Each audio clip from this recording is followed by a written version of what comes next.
다윗 두 번째 시간입니다. 왕을 섬기는 왕이라는 제목으로 오늘도 하나님의 말씀을 다윗에 대한 하나님의 말씀을 전하겠습니다. 지난주 처음으로 우리가 다윗에 대해서 살펴보기 시작했습니다. 다윗이 등장하게 된 배경을 좀 봤죠.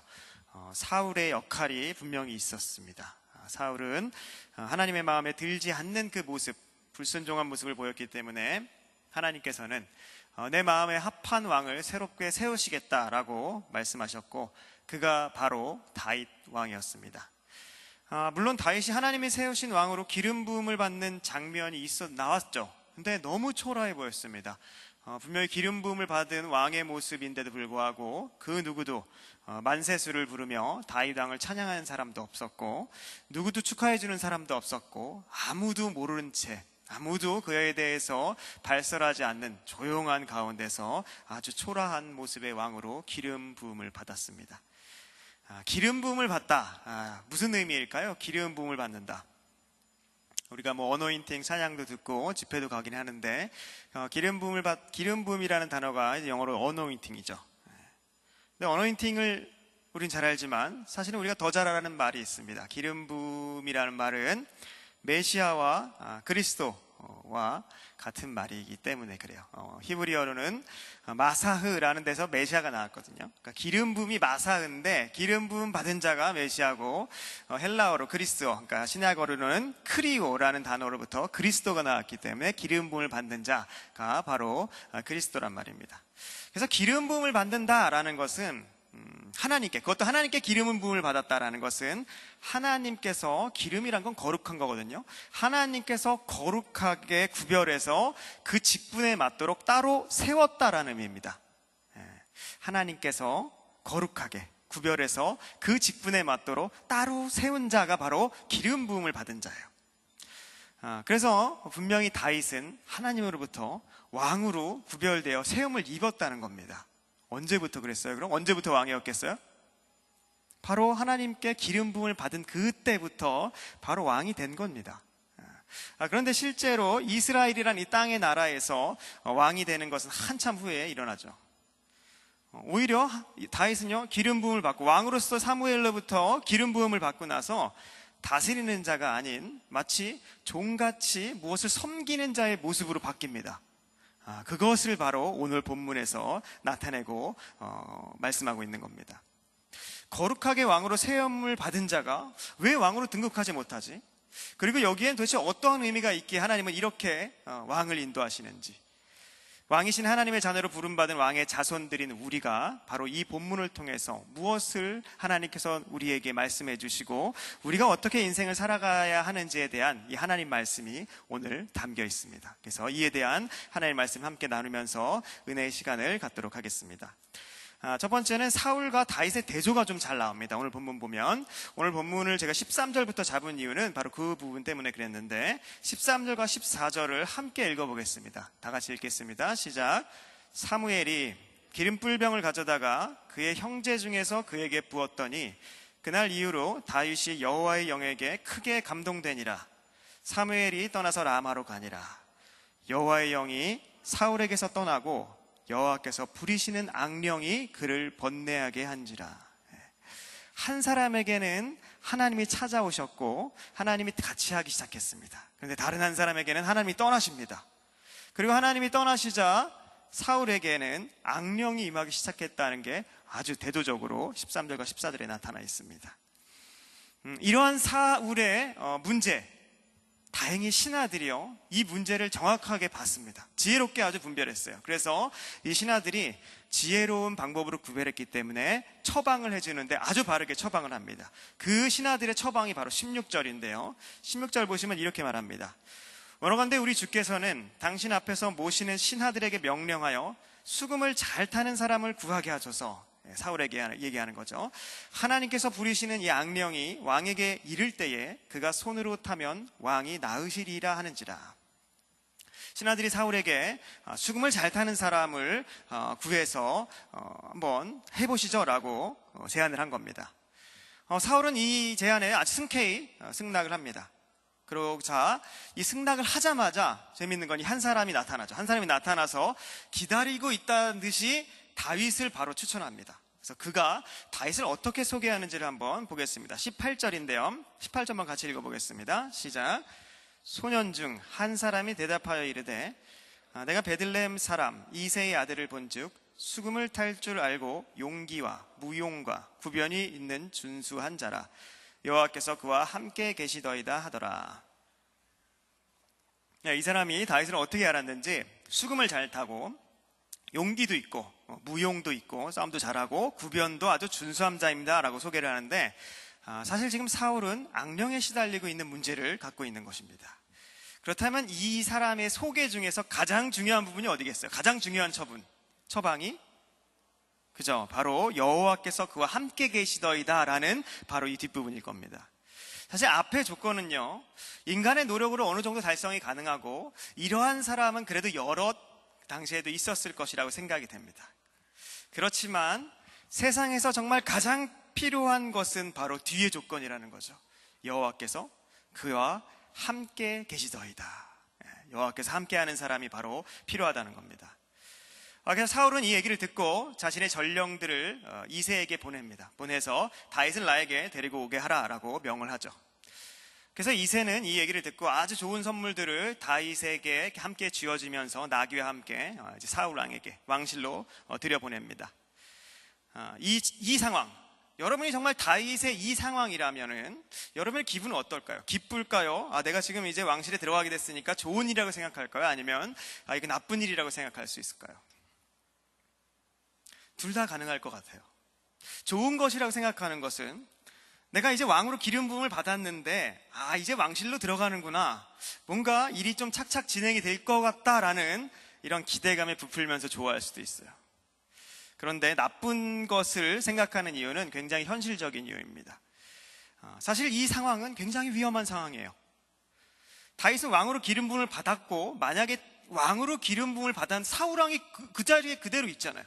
근데 만약에 사울왕이 다윗이라는 사람이 왕으로 기름 부음을 사무엘에게 받았다라는 사실을 알면 당연히 사울은 다윗을 없애버리려고 이것을 부른 것일 테고, 만약에 아직 모른 채로 불렀다면 어느 순간은 분명히 알 텐데 그때부터는 자신의 목숨이 아주 위태로워지는 상황으로 자기가 지금 호랑이 굴에 들어가는 것처럼 왕실로 들어가게 된다는 것입니다. 다윗이 어떠한 생각을 가졌는가는 이제 뒤에 살펴볼 텐데, 어떠한 생각을 가지고 있었건 간에 이새와 다윗은 사울 왕의 명령이기 때문에 거부할 수가 없었습니다. 그래서 왕실로 들어가죠. 그래서 이제부터는 실제 사울을 섬기는 사람으로 살아가게 됩니다. 특히 다윗이 사울에게 악령이 임할 때는 정말 수금을 가지고 와서 수금을 타요. 그러면은 악령이 실제로 떠나갔고 사울이 굉장한 평안함을 찾았다라고 성경은 말하고 있습니다. 또한 다윗이 그 기간 동안 얼마나 사울을 극진하게 섬겼는지 사울의 총애를 받았다라고 얘기를 하고, 사울의 아주 큰 사랑을 받아서 자기 앞에 세우는 사람으로 세워졌다라고 성경은 분명히 말하고 있습니다. 이것만 보면 일이 굉장히 순조롭게 착착 진행돼 가는 그런 모습인 것 같습니다. 그런데 사실 뒤에 이제 성경 뒤로 계속 가다 보면요, 이 다윗이 사울의 궁전에만 계속 일했던 것은 아닌 것 같습니다. 이어지는 성경을 보면 일정 기간 궁전에 있다가 다시 양을 치는 목동이 돼요. 그래서 다시 양을 치는 생활을 하게 됩니다. 다윗은 분명히 왕으로 세움을 받았는데 사울의 뒤치다거리를 어느 정도 계속 하다가 다시 양을 치는, 양치는 목동에 살면 굉장히 피곤한 삶이었고 누구도 원하는 삶은 아니었다고 분명히 말씀드렸죠. 그런 삶으로 다시 들어간 겁니다. 왕의 부음을 받고 왕이 되어야 하는 이 진행 과정과는 참 상이한 그런 모습을 보이는 겁니다. 그런데 지금 이러한 상황, 하나님은요, 이 상황, 다윗에게 일어나는 이 상황, 진행되는 이 과정을 통해서 우리에게 말씀하고 싶은 바가 여기 있는 거예요. 바로 다윗에게 이 시간이 바로 왕으로서의 시간이었다는 것입니다. 그리고 왕으로서 정말 중요한 것은 외적인 어떠한 일의 형태가 아니라 하나님이 함께 하시더라 하는 그 하나님이 함께하는 사람에 있다는 것을 지금 우리에게 알려주시고 말씀하신다는 것입니다. 자, 그 말씀을 이제 살펴보도록 하겠습니다. 본문을 통해서 증거하는 이 이야기, 이 상황, 다윗의 상황을 통해서 이야기하는, 증거하는, 성경에서 말하고자 하는 하나님께서 함께하는 사람의 특징이 있습니다. 그것을 함께 살펴보겠는데, 첫 번째는 하나님이 함께하는 사람은 하나님께서 이루신다는 것을 아는 사람입니다. 하나님께서 이루신다는 것을 아는 사람. 왕으로 기름 부음을 받고 왕실에 들어갔다가 다시 목자의 생활로 돌아가는 것은 왕이 될 기회는 놓치는 게 아닐까? 이런 생각을 하게끔 해요. 이제 뭔가 좀 잘못되지 않을까? 어떻게 해서라도 내가 왕궁에 다시 들어가야 하는 이런 계획을 지금 세워야 되는 게 아닐까? 지금 목동 생활을 지금 하고 있을 때가 아닌데?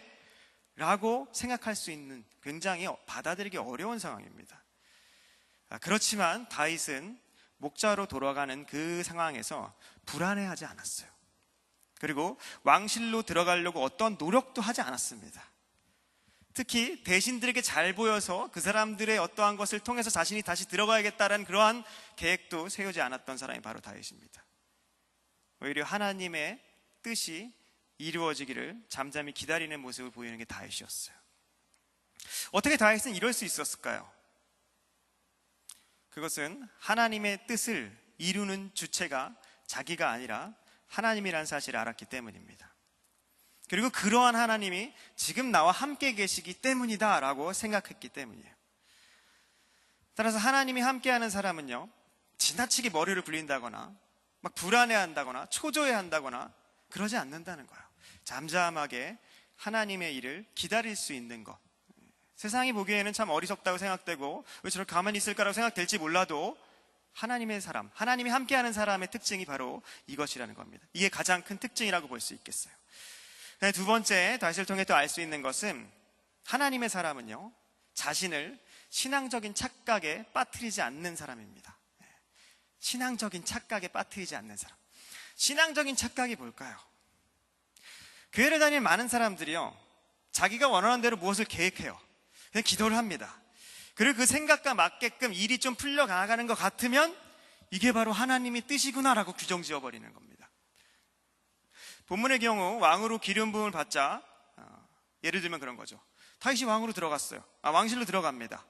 이를 가지고 역시 하나님이 나를 왕으로 삼으시려고 바로 이렇게 왕으로 입성하는구나, 그렇지 라고 아주 쉽게 이걸 연결짓는 거예요. 자기 상황과. 그리고 그때부터 모든 일은 이제 왕으로 가는 수순으로 다 이제 이해하게 되겠죠. 그러고 삶을 사는 겁니다. 이러면 어떤 문제가 생겨요? 교만해지죠. 교만해집니다. 그리고 사람들을 볼 때 다 자기가 다스려야 할 사람으로 보고 그렇게 평가를 하게 된다는 겁니다. 근데 그러다가 만약에 일이 틀어졌어요. 다윗같이 일이 틀어졌어. 다시 목동으로 돌아가요. 내가 생각했던 일과 뒤틀려 버리면 어떻게 됩니까? 영적인 침체에 빠져요. 영적인 침체에 바로 빠지게 됩니다. 우리가 기도했던 자신의 일이 조금이라도 풀려나가는 것 같으면 아주 쉽게 우리는 이러한 착각에 빠집니다. 마음이 연약해서 그런 건 이해하는데 이런 일이 너무 자주 있다는 거예요. 그러다가 일이 안 되면 낙심하고 자기 주관에 따라 신앙이 오르락 내리락 하는 이러한 신앙의 쳇바퀴 속에서 빙빙 돌게 된다는 거죠. 하나님은 그대로 계신데 내가 문제인 거예요. 내가 위로 갔다 아래로 갔다 위로 갔다 아래로 갔다. 바로 그게 바로 신앙적인 착각에 빠지면 우리 스스로 신앙적인 이러한 오르락 내리락거리는 영적 침체 가운데 빠져버리게 된다는 겁니다. 다윗은 왕궁에서 다시 나와서 양을 쳐야 할 때 그 모습을 불평하지 않았어요. 자신이 왕궁에 들어간 사실로부터 섣부르게 신앙적인 착각에 자신을 빠뜨리지 않았다는 겁니다. 그럼 왜 우리는, 우리라고 하긴 좀 그렇지만 하여튼 왜 사람들은 왜 그렇게 자신을 신앙적인 착각에 쉽게 이렇게 연결짓고 빠질까요?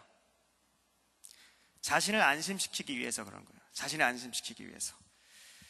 불안한 미래에 대해서 자신을 안심시키려고 이 일을 내 생각과 맞추려 있는 겁니다. 그래서 자신의 안심을 위해서 어떤 일을 하냐면 하나님의 생각보다 내 생각을 앞세우고 내 생각에 하나님의 계획을 맞추는 거죠. 근데 이러한 신앙은요, 결국 드러나게 돼 있어요. 결국 자기 뜻대로 안 되게 돼 있습니다. 드러나게 된다는 거예요.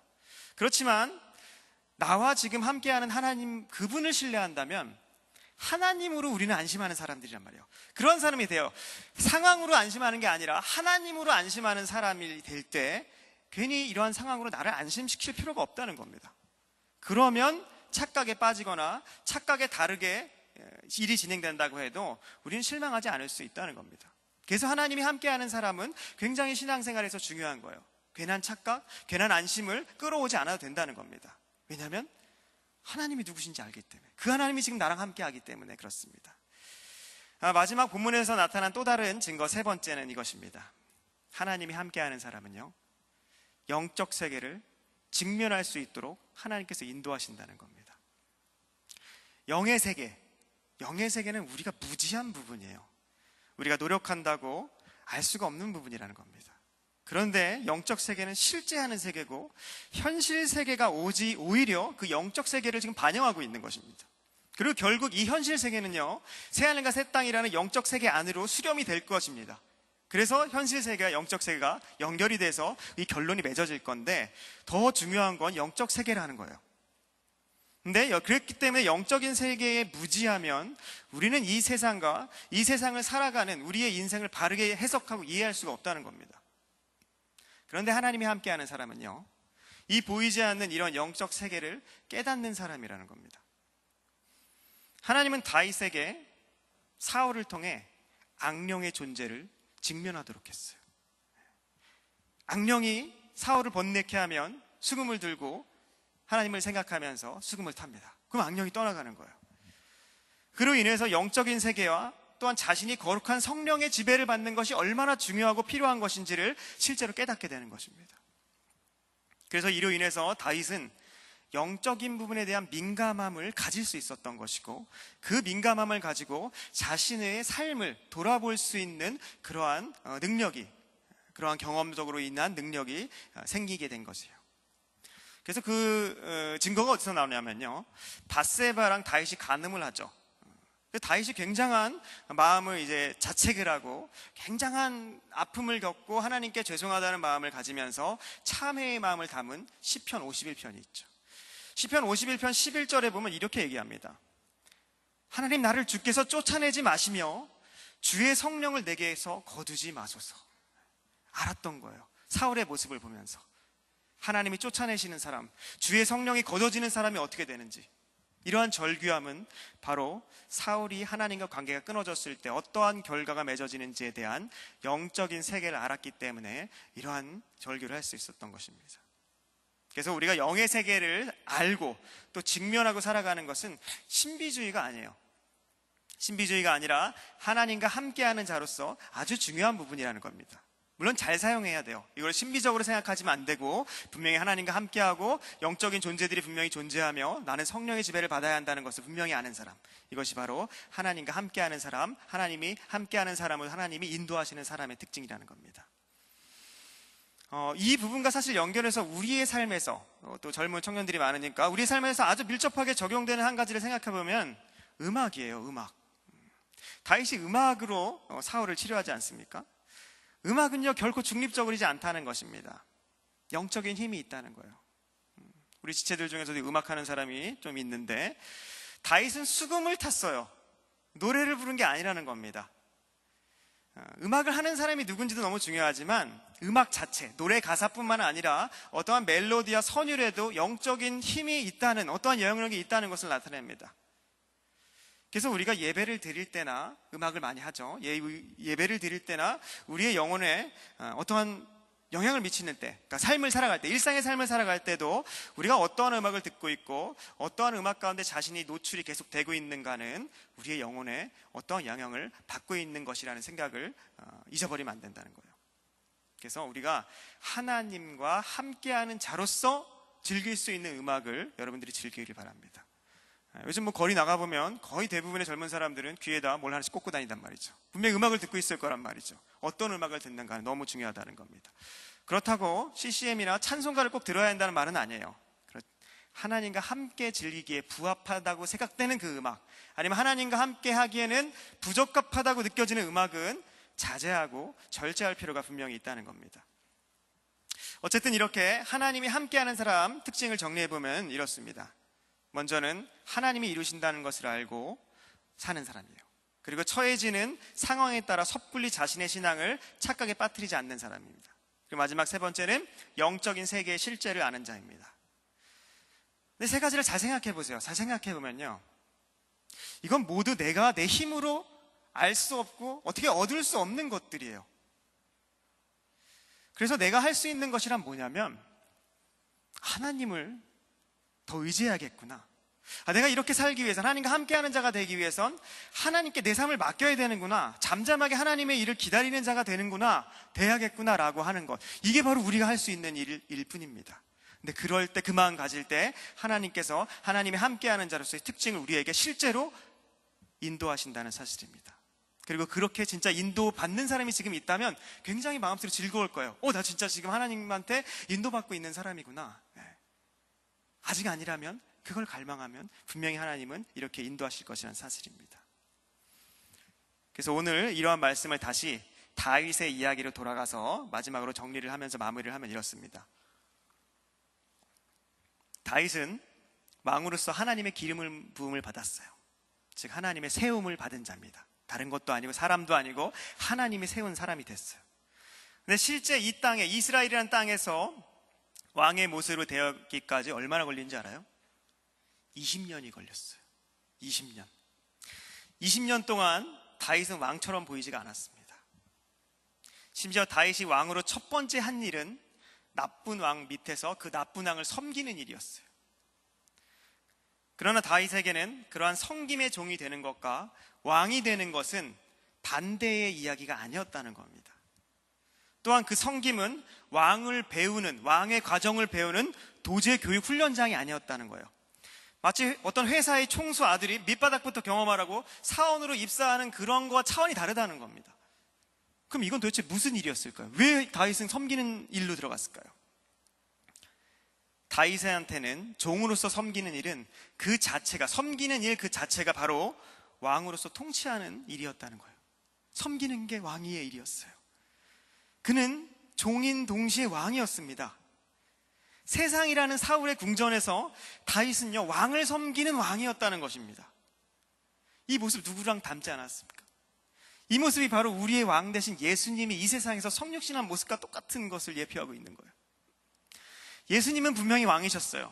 근데 종의 형체를 띄어서 이 땅에 오셨고 이 땅에서 섬기는 모습을 살다 가셨습니다.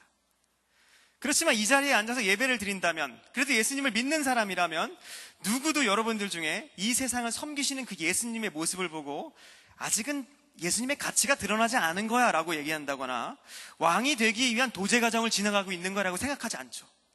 예수님 그 삶 자체가, 행하시는 모든 사역 자체, 그 섬기는 일이 그 자체가 예수께서 왕으로서 행하신 일이라는 것에 대해서 다 동의할 겁니다. 그게 바로 섬김의 왕의 모습이었기 때문에 그렇죠. 이게 왕의 모습이라는 거예요. 하나님이 세우신 왕의 모습이 바로 이렇다는 것입니다. 그런데 우리는 어때요? 섬김과 헌신, 혹은 낮은 자세, 혹은 세상이 보기에 별거 아닌 일로 살아간다고 해도 내가 하나님의 자녀이고 이 세상을 내가 다스리는 그 왕의 자녀로서 왕의 권세를 살아가고 있다는 그런 자부심을 가질 수 있겠습니까? 그런 자부심을 가질 수 있어야 한다는 거예요. 이 부분이 나한테 이해가 되지 않는다면 우리가 여전히 예수님을 믿어도 이 세상의 가치관을 버릴 수가 없어요. 이 세상의 시각으로 내가 어떠한 일을 하고 있고 지금 내가 어떠한 위치에 서 있느냐, 외적인 스펙에 따라 자신의 가치를 달리 평가할 수밖에 없다는 겁니다. 그래서 내가 아주 자존감이 높다는 사람이라고 하더라도 지금 내가 하는 일은, 자존감이 아주 높은 사람은 그래도 좀 우울하거나 이러지 않을 거 아니에요. 그래도 그 사람도 어떻게 생각해요? 지금 내가 하는 이 미천한 일은 미래를 위한 일이지, 이 일 자체에 큰 의미를 부여하지 않는다는 것입니다. 이것은 훈련이야, 어쩔 수 없이 내가 저렇게 가기 위해서 지금 훈련되고 있는 거야 라고 여기게 된다는 겁니다. 그래서 세상이 중요하다고 평가하는 그러한 일을 할 때야 비로소 내 자신의 가치가 드러나는 것으로 착각하고, 예수님을 믿더라도 세상적인 가치관과 똑같은 세계관을 가지고 살아갈 수밖에 없는 자, 그게 된다는 겁니다. 사실 금수저나 흙수저나 그게 하나님의 나라에서 무슨 소용이 있겠어요? 아무리 세상에서 흙수저로 태어났더라도 내가 진짜 하나님의 자녀라면 나는 왕의 자녀예요. 이 세상에서 그 왕의 권세를 가진 왕이라는 사실입니다. 그래서 지금 내가 무슨 일을 하고 있건 그 일이 왕으로서 감당하고 있다는 사실을 우리는 알아야 한다는 겁니다. 정말 말도 안 되는 말 같죠.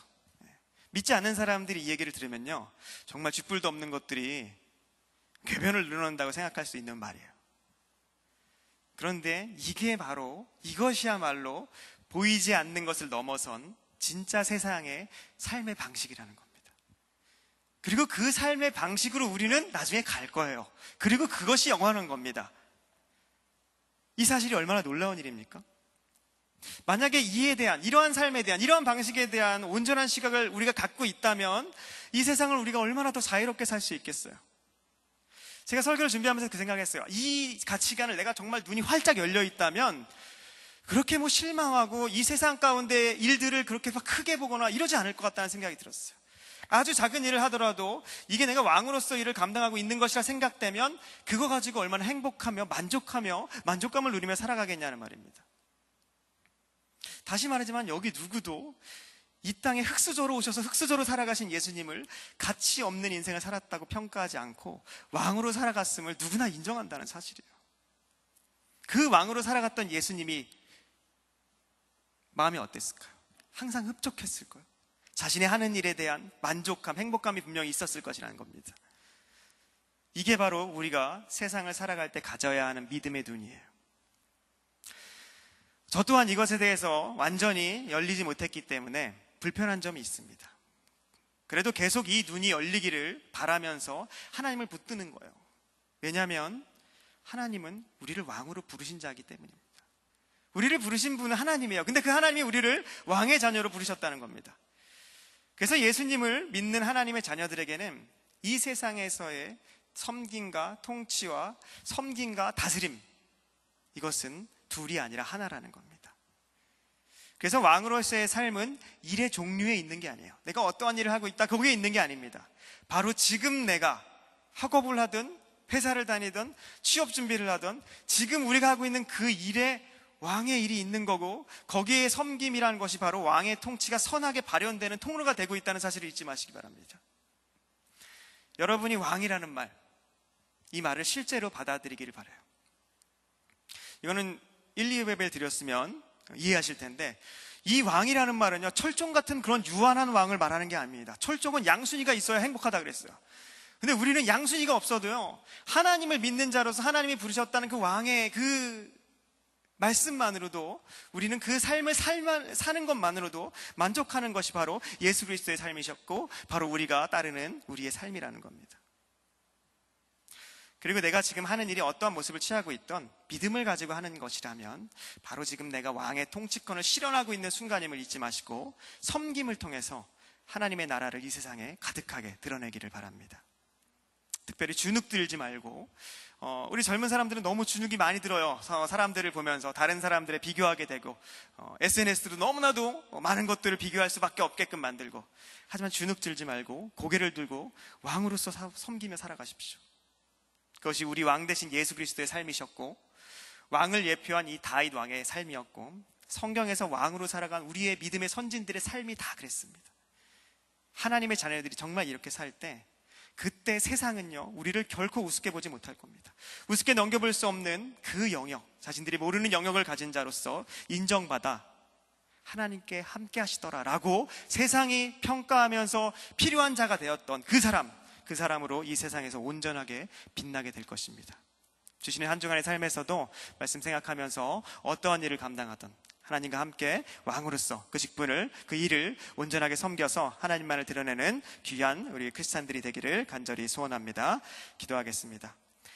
하나님 감사합니다. 하나님께서 우리를 부르시고 또 전능하신 힘으로 말미암아 그 왕 대신 또 자녀로 부르셨음을 우리는 들었습니다. 하나님, 우리가 세상에 살아가고 있지만 한 발은 세상에, 정말 한 발은 하나님 나라에 사는 것이 아니라 정말 하나님 나라에, 이 땅을 딛고 하나님 나라에만 살아갈 수 있는 자가 될 수 있게 도와주시옵시고, 하나님 나라에서 왕으로서의 섬기는 자처럼 이 땅에서 그 왕으로서의 온전한 하나님의 드러내심을 드러낼 수 있게 도와주시옵시고, 다른 사람들과 비교하는 것이 아니라 왕으로서의 그 모든 일들을, 권세를 가지고 행하는 귀한 자들 될 수 있게 도와주시옵시고, 행하는 모든 일들마다 하나님의 영광이, 또 하나님의 은혜가, 또 하나님의 사랑이 드러날 수 있는 귀한 삶 살아갈 수 있도록 붙들어 주시옵소서. 감사드리고 예수 그리스도의 이름으로 기도드리옵나이다. 아멘. 우리 같이 찬양 한 곡 하고 우리